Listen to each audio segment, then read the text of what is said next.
La la la la la la la la la, love is love. La la la la la la la la la, love is love. Let's talk about la la la la la la la la la, love is love. Wedding season is here, so let's get naked. Well, naked cake, that is. A naked cake is an unfrosted, rustic style cake that is beautiful for weddings, and we're going to decorate it with berries and make it big and bold. So let's get baking. The recipe that we're going to use for our naked cake today is a Victoria sponge. The Victoria sponge is very traditionally Irish, and it's very similar to an American yellow cake, and we always eat it with jam and cream, kind of similar to what we're going to do today. So we're going to cream the butter on its own first, just to loosen it up a little bit, and then we're going to add in the sugar, and we're going to beat it on it till it gets nice and light and pale. While the butter is beating, sift together your flour, baking soda and salt until combined. In a jug, add in your eggs and vanilla and whisk together. The butter and sugar should be well creamed now. Scrape down the sides of the bowl to make sure you got all the sugar. Then turn your machine on medium and start to slowly add in your eggs. Only add in bit by bit because you don't want this mix to curdle. In the middle of adding in your eggs, turn off the machine and scrape down the sides again. Now that all of your egg is in there, we're going to gently fold in the rest of our flour. You can do it on the machine, just keep it down low and don't mix it for too long. All the flour is incorporated, it looks lovely. I'm going to taste it. Oh man, I love Victoria sponge so much. When I was young and my mum would make Victoria sponge, the best thing was that she let us lick the beater. Actually, the best thing was that she turned off the beaters before she let us lick them. To bake your cakes, grease and line your cake tins. Now for the wedding cake that I'm making, I'm going to put in the description below, and I'm also going to include for smaller cakes, just in case you don't want to make a big huge cake. Spoon your batter into the tin and even out the top.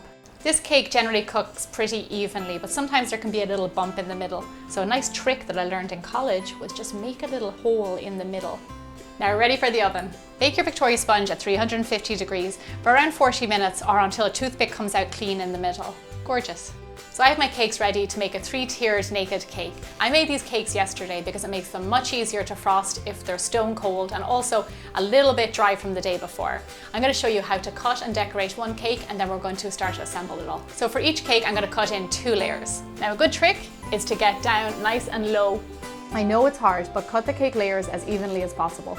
So now we have our 3 layers. So you see all of these lovely crumbs, as nice as they are not nice in your frosting. So get a little brush or even use your hand and just try and sweep them away. You don't want them to work their way back into the frosting.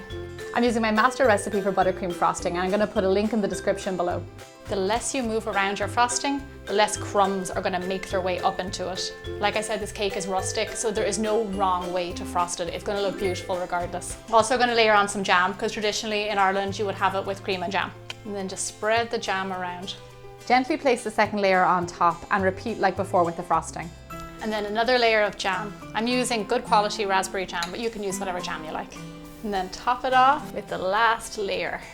To get that naked look, run your palette knife around the cake to smooth the frosting. It gives it a beautiful rustic feel. So before you put it on your cake stand, we're going to dredge it in icing sugar.